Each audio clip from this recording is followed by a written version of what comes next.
And Brooke, can we get the 6 to 9 like we discussed? We can do 6 to 9. All right. Thank you very much. Well, good morning, fellow Toastmasters. And in getting ready to do what effectively is a hot speech, I decided that in the true spirit of Toastmasters, I should think about what it really means to be a Toastmaster with a vintage 2019 Cabernet Sauvignon, mellow and rich.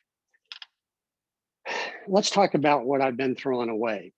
Since the beginning of the pandemic, I have been routinely and systematically throwing everything that represents my career away. In fact, today, Thursday, is trash day, and out there is an entire trash receptacle full of stuff to throw away. And it's somewhat of a process that's difficult because I've been in the advertising business and we're big on having samples of what we do. Part of it's ego, but a lot of it is if I do something for this company and can show them to another company, it gives me a better shot. So for example, I'm a person with many projects. And at one time in my career, I created this. It's called Face Man. And it's a aftershave balm for men. Logan, you would have a lot more luminous skin if you'd been wearing Face Man for the last 10 years, but it's gone.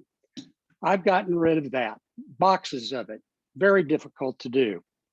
I also have done a project where I created a pocket guide for people who want to deal with media interviews.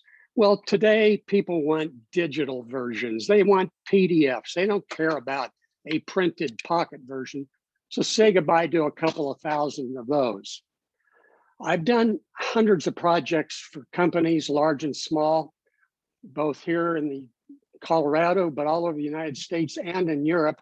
One I did was this, and it is a capabilities brochure for our Toastmasters former alma mater, Luan and Associates, where I actually put together a description of what this company offers. It's a very complicated piece.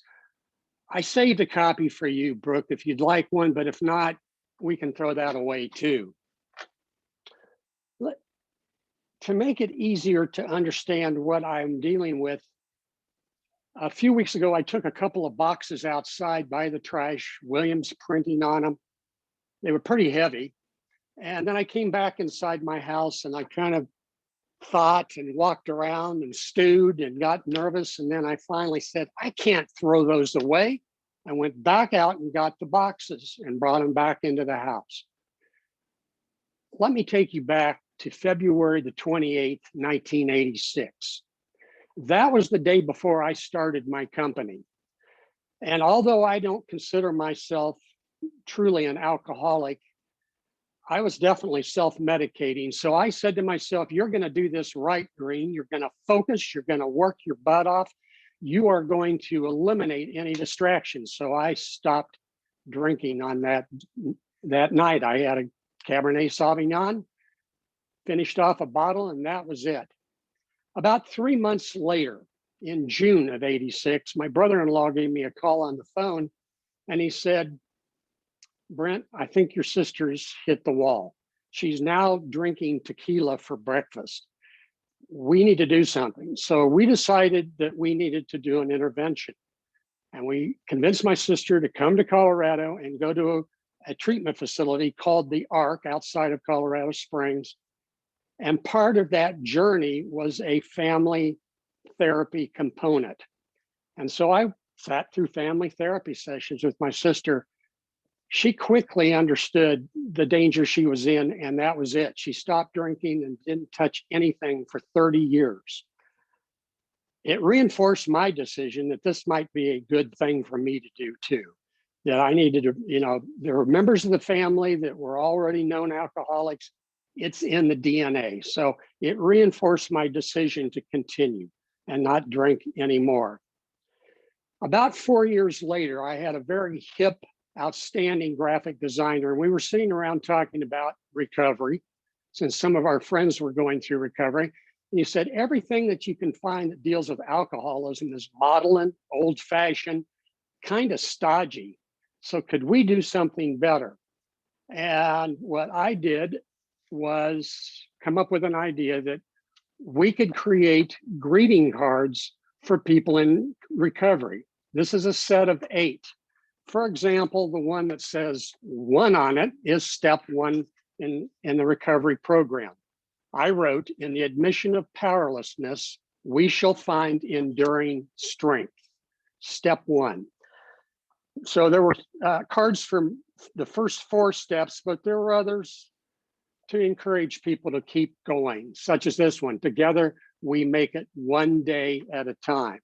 Or this one day at a time just became another year, wishing you 365 days of hope. So now that we created this and we called our company Daybeams, taking off on the one day at a time theme, Daybeams needed to get these out into the market. Well, how are you going to do that? Everybody that's an Alcoholic Anonymous is by choice anonymous. Fortunately, there is an organization in Minnesota that has a mailing list. It's called Hazelton, and they sell these kind of products. So we were able to put our cards into the Hazelton catalog for several years and sell several thousand of these gift sets. I came back into my house again, thinking about what am I going to do with these boxes? I can't throw them away. I can throw everything else in my life away, and I have, but I can't throw this away. So I had an epiphany, and that epiphany was very simply, I'm going to give these cards to a treatment facility to give to their clientele, to give them something to offer encouragement to their comrades going through the 12-step program and alcohol treatment. Throwing my life away continues. I have boxes and stuff out by the driveway right now. And you know something, you're not just throwing away your stuff, you're throwing away your dreams, your appointments, your hard work, your frustrations, occasionally your recognition by peers. I've been honored to receive 50 of those awards. And it's difficult to say the chapters of my life are closing, but someday all of us are going to need to do that in some way or fashion. So fellow Toastmasters, I'd like to give myself a toast.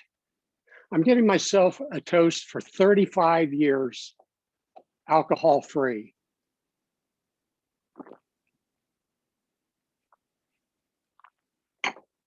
Mr. Toastmaster.